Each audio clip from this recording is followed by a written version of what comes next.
اے پیغمبر، لوگوں سے کہہ دو کہ اگر تم اللہ کو دوست رکھتے ہو تو میری پیروی کرو، اللہ بھی تمہیں دوست رکھے گا اور تمہارے گناہ معاف کر دے گا، اور اللہ بخشنے والا ہے، مہربان ہے۔ کہہ دو کہ اللہ اور اس کے رسول کا حکم مانو، بس اگر وہ نہ مانے تو اللہ بھی کافروں کو دوست نہیں رکھتا۔ اللہ نے آدم اور نوح اور خاندان ابراہیم اور خاندان عمران کو تمام جہان کے لوگوں میں سے منتخب فرمایا تھا، ان میں سے بعض بعض کی اولاد تھے، اور اللہ سننے والا ہے، جاننے والا ہے۔ وہ وقت یاد کرنے کے لائق ہے جب عمران کی بیوی نے کہا کہ اے پروردگار، جو بچہ میرے پیٹ میں ہے میں اس کو تیری نظر کرتی ہوں، اسے دنیا کے کاموں سے آزاد رکھوں گی، تو اسے میری طرف سے قبول فرما، تو سننے والا ہے، جاننے والا ہے۔ پھر جب ان کے ہاں بچہ پیدا ہوا تو کہنے لگی کہ پروردگار، میرے تو لڑکی ہوئی ہے، جبکہ اللہ خوب جانتا تھا جو ان کے ہاں ولادت ہوئی تھی، اور نہ ہوتا لڑکا مانند اس لڑکی کے۔ اور کہنے لگی میں نے اس کا نام مریم رکھا ہے، اور میں اس کو اور اس کی اولاد کو شیطان مردود سے تیری پناہ میں دیتی ہوں۔ تو اس کے پروردگار نے اس کو پسندیدگی کے ساتھ قبول فرمایا اور اسے اچھی طرح پرورش کیا، اور زکریا کو اس کا کفیل بنایا۔ زکریا جب کبھی عبادت گاہ میں اس کے پاس جاتے تو اس کے پاس کھانا پاتے۔ یہ کیفیت دیکھ کر ایک دن مریم سے پوچھنے لگے کہ مریم، یہ کھانا تمہارے پاس کہاں سے آتا ہے؟ وہ بولی کہ اللہ کے ہاں سے آتا ہے،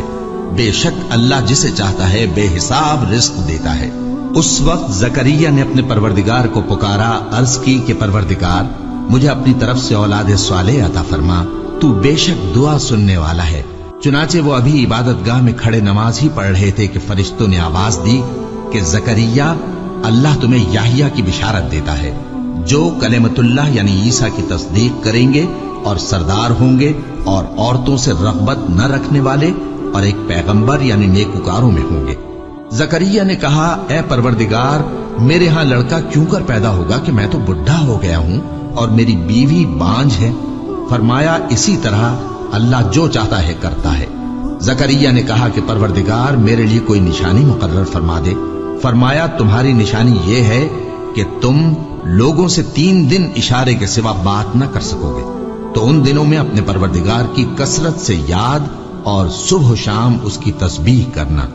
اور جب فرشتوں نے مریم سے کہا کہ مریم، اللہ نے تم کو برگزیدہ کیا ہے اور تمہیں پاک بنایا ہے اور دنیا جہان کی عورتوں میں سے تم کو منتخب کیا ہے، اے مریم، اپنے پروردگار کی فرما برداری کرنا اور سجدہ کرنا اور رکوع کرنے والوں کے ساتھ رکوع کرنا۔ اے نبی، یہ باتیں اخبار غیب میں سے ہیں جو ہم تمہارے پاس بھیجتے ہیں۔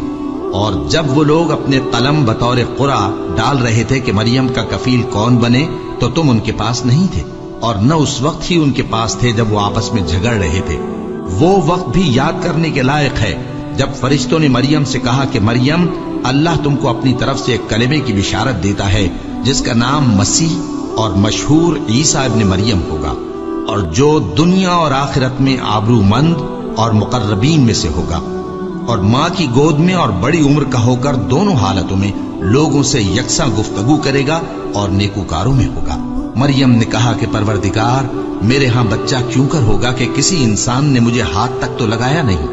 فرمایا کہ اللہ اسی طرح جو چاہتا ہے پیدا کرتا ہے، جب وہ کوئی کام کرنا چاہتا ہے تو ارشاد فرما دیتا ہے کہ ہو جا، تو وہ ہو جاتا ہے۔ اور وہ اسے کتاب و حکمت اور تورات اور انجیل کا علم عطا کرے گا، اور عیسیٰ بنی اسرائیل کی طرف پیغمبر ہو کر جائیں گے اور کہیں گے کہ میں تمہارے پاس تمہارے پروردگار کی طرف سے نشانی لے کر آیا ہوں، وہ یہ کہ تمہارے سامنے مٹی سے پرندے کی صورت بناتا ہوں، پھر اس میں پھونک مارتا ہوں تو وہ اللہ کے حکم سے سچ مچ پرندہ ہو جاتا ہے، اور پیدائشی اندھے اور ابرص کو تندرست کر دیتا ہوں، اور اللہ کے حکم سے مردوں کو زندہ کر دیتا ہوں، اور جو کچھ تم کھا کر آتے ہو اور جو اپنے گھروں میں جمع کر رکھتے ہو سب تم کو بتا دیتا ہوں۔ اگر تم صاحب ایمان ہو تو ان باتوں میں تمہارے لیے نشانی ہے، اور مجھ سے پہلے جو تورات نازل ہوئی تھی اس کی تصدیق بھی کرتا ہوں، اور میں اس لیے بھی آیا ہوں کہ بعض چیزیں جو تم پر حرام تھیں ان کو تمہارے لیے حلال کر دوں،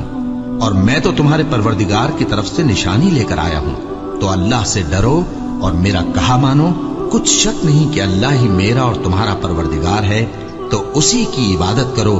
یہی سیدھا رستہ ہے۔ پھر جب عیسیٰ نے ان کی طرف سے انکار و نافرمانی ہی دیکھی تو کہنے لگے کہ کوئی ہے جو اللہ کا طرفدار اور میرا مددگار ہو؟